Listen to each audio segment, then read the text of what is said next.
Hola, buenos días. Bueno, dentro de este contexto general que ya nos entregó el Ministerio de Economía, ahora vamos a ver las cosas más fome, que son las cosas legales y en particular los detalles que establece la ley. Vamos a ver qué leyes se modifican, porque no se modifica una sola ley, y vamos a ver qué aspectos de esas leyes son modificados. ¿Ok? Entonces, primero que todo, tal como se expuso, es de suma importancia saber cuándo se publicó en el Diario Oficial la ley. ¿Por qué? Porque de eso depende la vigencia de la ley, porque como se señaló, hay vigencia diferida. Es decir, se expone que ciertos artículos de la ley empiezan a regir en cierto plazo contado desde la publicación en el Diario Oficial. Y tal como señaló ahí, es el 16 de enero y como se señaló anteriormente, el 16 de enero del 2019. ¿Ok? Segundo lugar, ¿cuáles son las leyes que se modifican? ¿Qué cuerpos legales se modifican? Primero, la ley que regula la factura y la transferencia de la factura y el mérito ejecutivo de la factura. Para dar un contexto, es de suma importancia esta ley porque entregar mérito ejecutivo a la factura te permite hacer un cobro más expedito ante la justicia en un juicio ejecutivo y lo que conlleva mayor agilidad y eficiencia. Ahí en ese punto ya revisé en el WhatsApp que se hicieron ciertas preguntas sobre factoring que las vamos a aclarar en la ronda de preguntas. Segundo lugar, tenemos una modificación a la ley de competencia desleal. Y algunos se dicen, ¿por qué se modifica la competencia desleal si aquí no es una acción entre competidores? Y es porque la ley de competencia desleal busca un clima propicio de negocio entre los distintos integrantes de la economía, no solamente entre competidores, sino entre productores, vendedores, etcétera. Y en tercer lugar, nos encontramos una modificación a la ley del IVA que se restringe al tema de la guía de despacho, que exige su emisión de manera electrónica, tal como ya se hace con la factura. Y como se señaló, esto va a ser en un plazo de 1 año contado desde la publicación en el Diario Oficial de la ley. Entonces, vamos a ir analizando cada ley y los cambios que se dieron en cada ley. Primero, la ley que regula la transferencia de la factura y el mérito ejecutivo de la misma. Entonces, acá, esta ley hace una distinción respecto al plazo o el procedimiento para extender ese plazo, tratándose ante quién yo me encuentro como comprador o beneficiario del servicio. Es decir, distingue si estamos ante privados, es decir, una relación entre pares, o estamos ante un órgano de la administración del Estado, pero respecto a determinados contratos, que son aquellos contratos que se rigen por la ley 19.886. Y aquí hago esta precisión y vamos a profundizar con posterioridad que no incluye todo órgano de la administración del Estado ni todo contrato de la administración del Estado. Por eso hago esa precisión. Entonces, ahora vamos a ver las operaciones entre privados. Entonces, como yo creo que ya muchos saben, aquí lo que se estableció es que el plazo para pagar es de 30 días corridos desde la recepción de la factura, ¿ya? Respecto al tema de la recepción de la factura, porque yo ya he hecho esta exposición en ciertas ocasiones, me han preguntado ¿cuándo se entiende entonces recepcionada la factura? Eso lo vamos a ver en posterioridad con Francisco Toledo, que va a ver casos prácticos y va a explicar cuándo se da la recepción de la factura. ¿Por qué? Porque en mi ignorancia, en un inicio yo pensé que dado que hay un sistema electrónico, es equivalente cuando tú emites la factura que cuando se recibe. Pero ahí Francisco nos va a explicar que no. Entonces, primero que todo, tenemos que el plazo para pagar es de 30 días corridos, ojo, para que no nos pasemos a hábiles y no digan que hubo ignorancia, 30 días corridos desde la recepción de la factura. Sin embargo, se puede realizar un acuerdo entre las partes para extender ese plazo. Y la ley no establece un plazo máximo. Sin embargo, sí establece restricciones para que no exista un abuso para el acreedor, ¿ya? Ahora vamos a ver cuáles son la configuración de este acuerdo y cuáles son los requisitos de este acuerdo. ¿Por qué? Porque si te sale mal el acuerdo, Si no cumple los requisitos legales, el plazo va a ser de 30 días corrido desde la recepción de la factura. Entonces, si por ejemplo tú no cumpliste el procedimiento, que vamos a ver, no cumpliste el procedimiento de inscribir el acuerdo en este registro del Ministerio de Economía, te va a correr el plazo de 30 días y tú no puedes alegar ignorancia porque la ley se entiende conocida por todos desde la publicación. Ya, entonces nos encontramos ante un acuerdo. Nosotros vamos a acordar, en el supuesto, de que esta operación se va a pagar en un plazo mayor a 30 días. Y la ley establece en el inciso segundo del artículo 2 que este acuerdo debe ser por escrito, ¿ok? Check. No dice que debe ser protocolizado, que debe ser suscrito ante notario, dice acuerdo por escrito. Segundo, dice que este debe ser suscrito por las partes, suscrito es decir firmado. Y tercero, señala una frase amplia que dice que no constituya abuso para el acreedor. Eso no dice la ley qué se entiende abuso para el acreedor.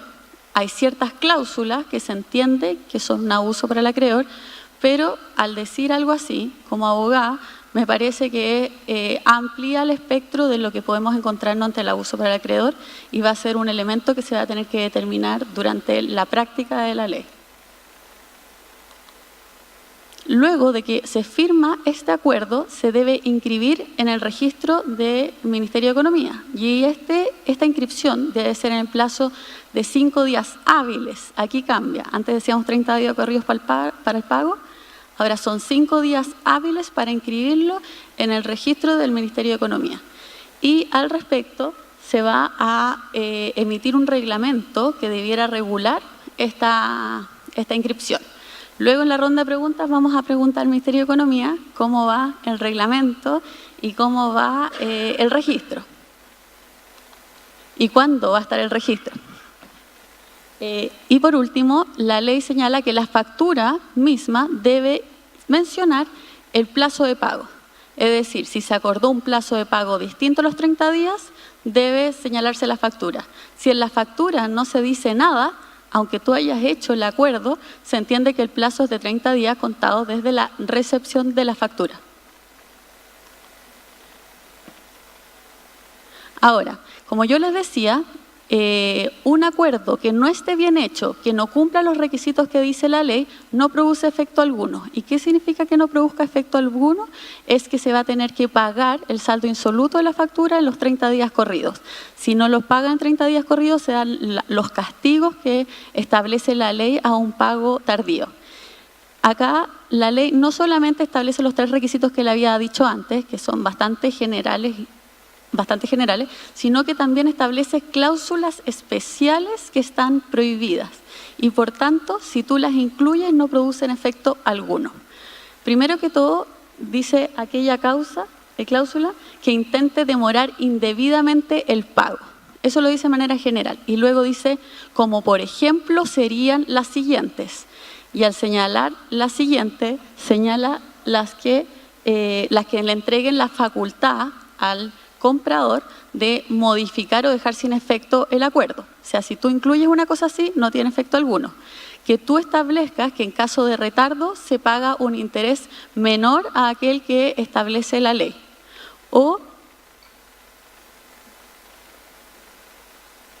establecer un plazo de pago distinto de aquel en que se haya recepcionado la factura. Como por ejemplo sería el plazo para pagar se cuenta desde que recibí la mercadería y no desde la emisión de la factura.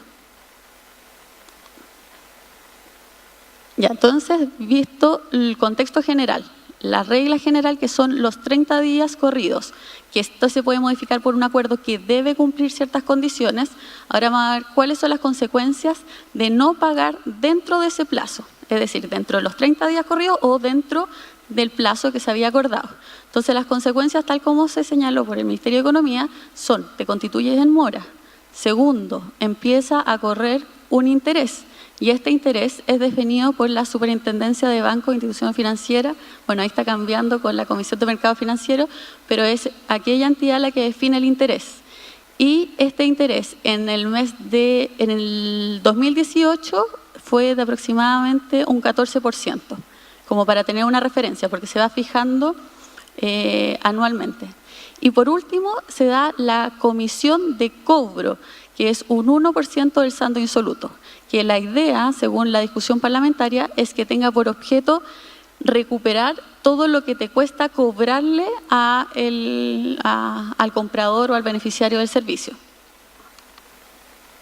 Ahora, ¿cuándo entra en vigencia la ley? Primero que todo, las disposiciones transitorias de esta ley dice que la generalidad de las normas entran a regir en el plazo de 4 meses contado desde la publicación en el Diario Oficial. Es decir, la generalidad de las normas entrarían a regir el 16 de mayo del 2019. Sin embargo, después dice determinadas normas que empiezan a regir con posterioridad. ¿Ya? ¿Cuáles normas dice que empieza a regir con posterioridad? Primero, la del artículo 2, inciso primero, que es la que señala que el plazo para pagar la factura es de 30 días corridos, esa empieza a correr una vez transcurrido 24 meses desde la publicación en el Diario Oficial. Y en el tiempo intermedio va a ser de 60 días contados desde la recepción de la factura. ¿Ya? Espero que lo repito de nuevo. Entonces, lo que va a suceder es que en los primeros 24 meses contados desde la publicación de Diario Oficial, el plazo para pagar la factura va a ser de 60 días corridos desde la recepción de la factura. Y luego, transcurridos esos 24 meses, va a ser de 30 días corridos. ¿Ya? Ya, ahora vimos la operación entre privados, ahora vamos a ver la operación con organismos del Estado. Entonces, aquí está la precisión importante que yo les hacía de que este es un tipo de contrato, que es el contrato de suministro y de prestación de servicio, que se acoge a la Ley 19.886. ¿Por qué es importante hacer hincapié en esto? Porque no todo organismo ni todo contrato va a estar regido por esto. Le voy a poner un ejemplo. El artículo 3 de la Ley 19.986 señala cuáles son los contratos que no están afectos a esta ley. Y uno de esos es los contratos de construcción de obra pública y de concesión de obra pública. Por tanto, en esa materia no nos encontramos sujetos a las obligaciones de esta ley. ¿Ya? Ahora, ¿cuál es el plazo aquí? El plazo para pagar es de 30 días corridos contados desde la recepción de la factura u otro instrumento tributario de cobro. Ojo, porque aquí este artículo señala factura u otro instrumento tributario de cobro, a diferencia de la operación entre privados, que es 30 días contados desde la factura, no hace distinción. Y, sin embargo, establece que los organismos públicos podrán establecer un plazo de hasta 60 días en las bases de licitación o en el mismo contrato, tratándose de trato directo. Entonces aquí nos encontramos que puede ser 30 o hasta 60. Pero, ¿en qué se diferencia el privado? Que el privado puede ser 30 o el acuerdo, pero el acuerdo no establece límite. Aquí máximo puede ser 60. Y otro elemento muy interesante que ha sido también señalado en la discusión parlamentaria por la Asociación de Factoring es que se exige adicionalmente en este tipo de contrato que se certifique la recepción conforme de las mercaderías en el plazo del artículo 3 de la ley de Factoring.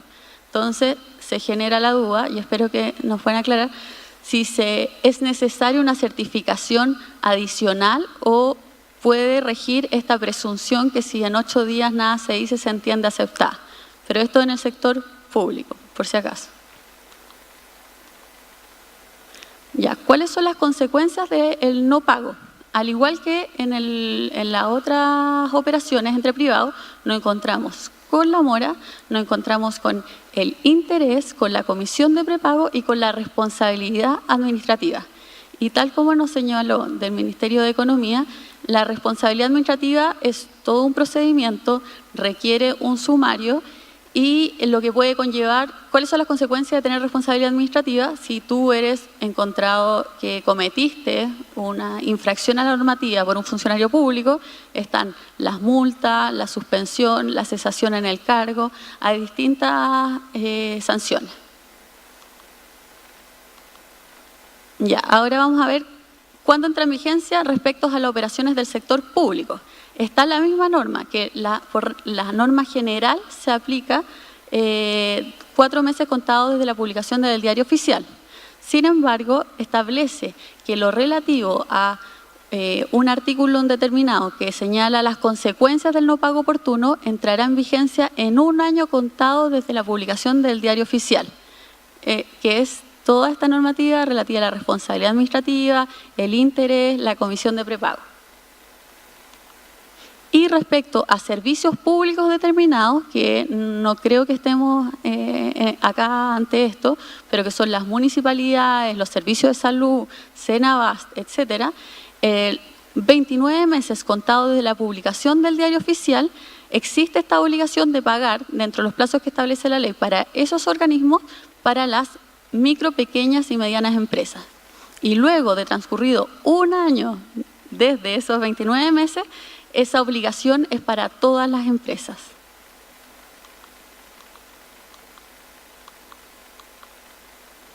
Tal como se señaló, se agregó un punto muy importante relativo a la cesión de la factura, en donde ahora al cesionario no le es oponible las notas de crédito o las notas de débito, lo que le da más seguridad al título de la factura.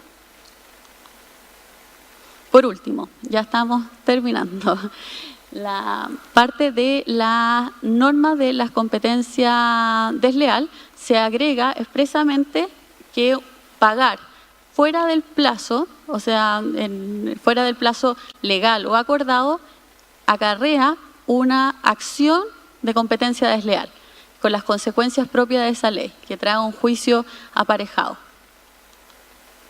Y por último, tenemos la modificación de la ley del IVA, en donde se establece la obligación de que la guía de despacho se emita de manera electrónica.